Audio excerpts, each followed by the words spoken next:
prazer receber você aqui no nosso Devocional 2024.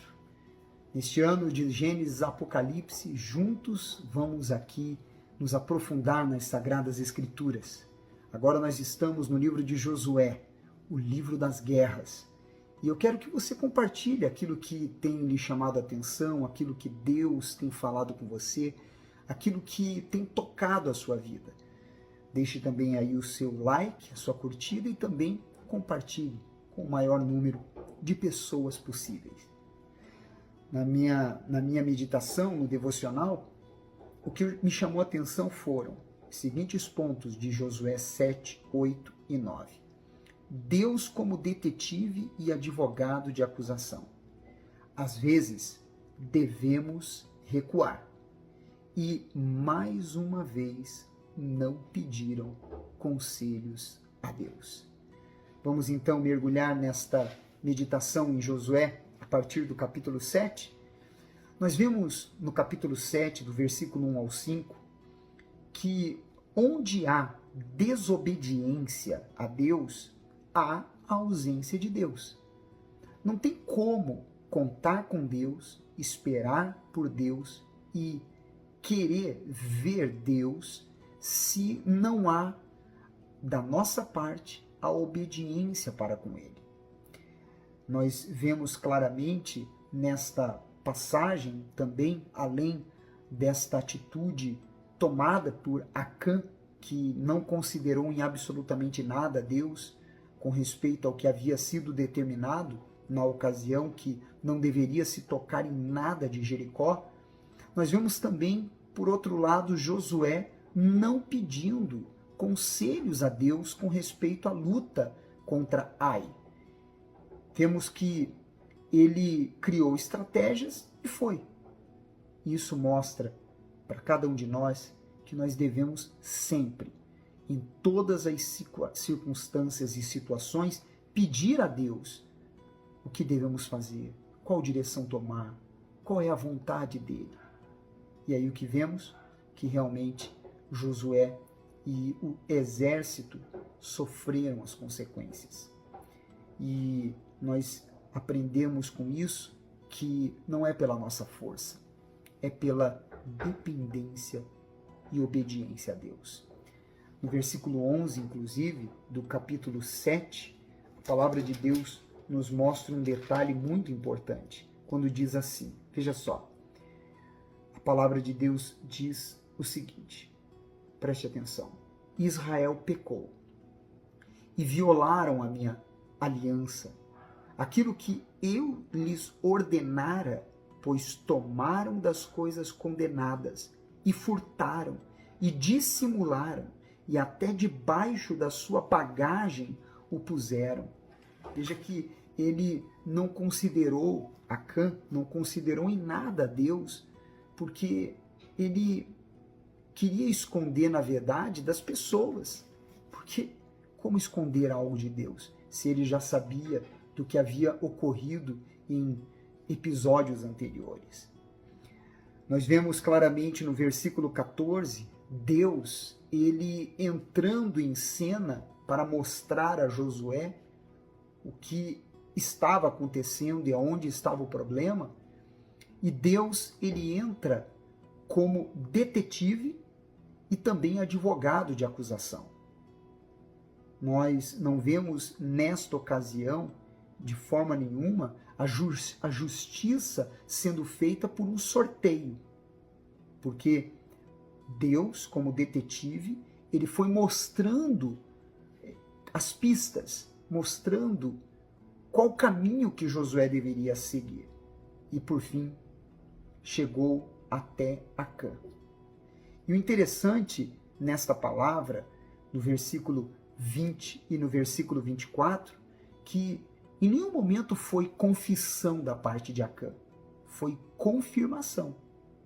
Há uma grande diferença entre confessar e confirmar. Confessar é quando parte do pecador. Confirmar é quando é descoberto. E as consequências são completamente diferentes uma da outra. Onde há arrependimento, há perdão. onde há descoberta, então é porque não houve temor e nem consideração para com Deus. E por esta razão, vemos que aquela situação que ocorreu com Acã foi nada mais, nada menos a colheita da decisão dele. A ação mostrou, aliás, Acã mostrou que não considerava em nada Deus. E provavelmente até a sua família era conivente com a sua atitude. Por isso, eles foram apedrejados e depois queimado tudo o que ele possuía junto com a sua família, para eliminar de Israel aquilo que trazia condenação. No versículo 21, nós vemos um ponto que todos nós devemos aprender com essa história.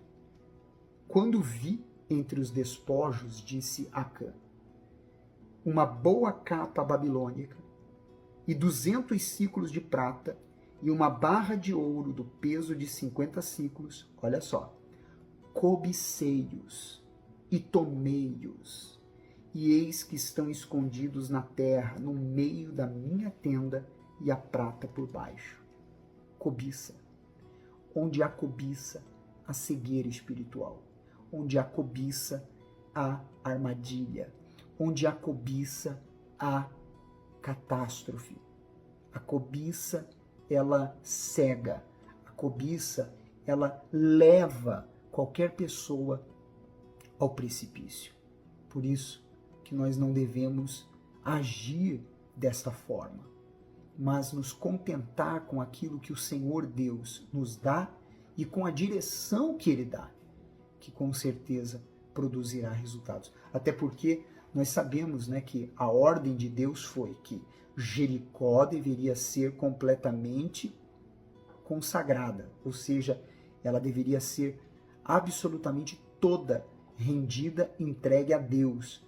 Não deveria ser uma palha tirada de lá para os filhos de Israel. Então era só pensar um pouco. As próximas cidades seriam do povo, seriam dos filhos de Israel.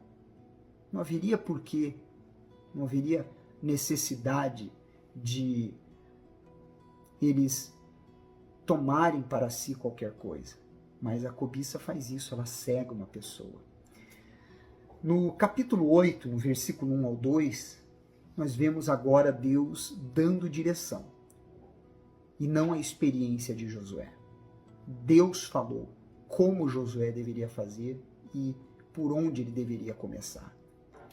E, além disso, no versículo 3 ao 9, nós vemos o agir sobrenatural de Deus na batalha, mas também as estratégias militares.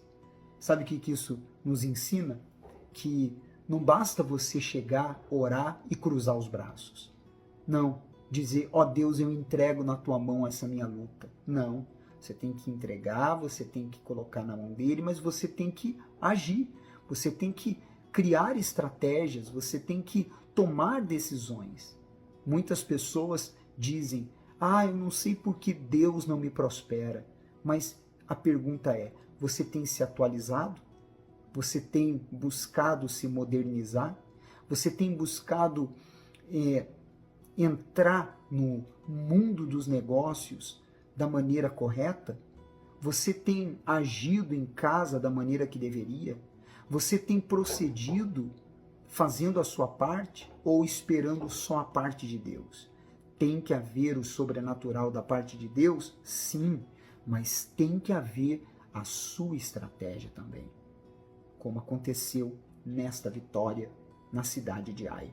E interessante que antes da vitória vir, primeiro eles recuaram. Eu queria ler com você esta passagem.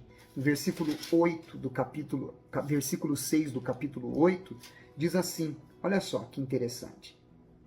A palavra de Deus nos ensina, dizendo, deixemo-los, pois, sair atrás de nós, até que os tiremos da cidade, porque dirão, fogem diante de nós, como dantes. Assim, fugiremos diante deles. Então, saireis vós da emboscada e tomareis a cidade, porque o Senhor vosso Deus vô-la entregará nas vossas mãos. Havendo vós tomado a cidade, por-lhe-eis fogo, segundo a palavra do Senhor. Fareis, eis que vô-la ordenei. E foi assim feito por Josué e os filhos de Israel. Primeiro eles recuaram e depois houve o contra-ataque. Existem certas situações no seu relacionamento que você tem que recuar.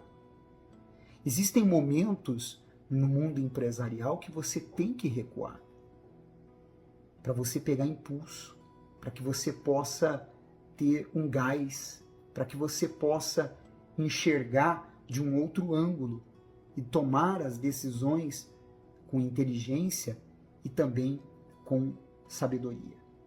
Então, vemos claramente aqui que o ato de recuar foi a estratégia para vencer aquela batalha. Pense no que, em qual situação você está precisando recuar. Aliás, se puder, até escreve aí nos comentários para que a gente possa aí compartilhar as nossas ideias, tá certo? No versículo 26, nós vemos Moisés levantando a lança, né? E me chamou a atenção como que Deus, ele sempre trabalha com os seus servos, como aconteceu com Moisés também. Olha só que interessante, diz assim: porque Josué não retirou a mão que estendera com a lança, até haver destruído totalmente os moradores de Ai. O que você lembra nessa história? Quem está conosco nesse Devocional 2024 deve lembrar que teve uma ocasião que Moisés subiu ao monte e ele levantou a mão. E enquanto ele levantava a mão segurando o cajado, o povo vencia a batalha que estava sendo guerreada. Agora, Josué levanta a mão e o povo vence a batalha. Ou seja, o homem fazendo a sua parte e Deus fazendo a dele. Uma parceria que é infalível quando nós fazemos a nossa parte. Porque Deus não falha, não é verdade? E para encerrar, o versículo 1 ao 15 do capítulo 9, nós vemos os gibeonitas, este povo que, de forma bem perspicaz, eles criaram uma estratégia para tentar impedir que fossem destruídos. Eles usaram da mentira, mas o que me chama a atenção no versículo 15 é que Josué concedeu-lhes paz e fez com eles aliança de lhes conservar a vida. E os príncipes da congregação lhes prestaram juramento. Mas o que chama a atenção aqui, nesta história, é que a palavra de Deus diz que eles não pediram conselho a Deus. E eles não pediram conselho a Deus aqui, e por essa razão se deixaram levar pelos olhos, pelo coração, e por essa razão eles tiveram aí essa atitude errada da parte de Josué. Versículo 14 diz: então os israelitas tomaram da provisão e não pediram conselho ao Senhor. Mais uma vez, cuidado, peça sempre conselhos a Deus, porque em cada detalhe, até mesmo naquelas questões que você já sabe, porque muitas vezes não é como nós sabemos, mas é como Deus determina, é como Ele quer. Você é especial para Deus. Não esqueça, amanhã estaremos de volta falando mais sobre o livro das guerras, o livro de Josué. Até lá.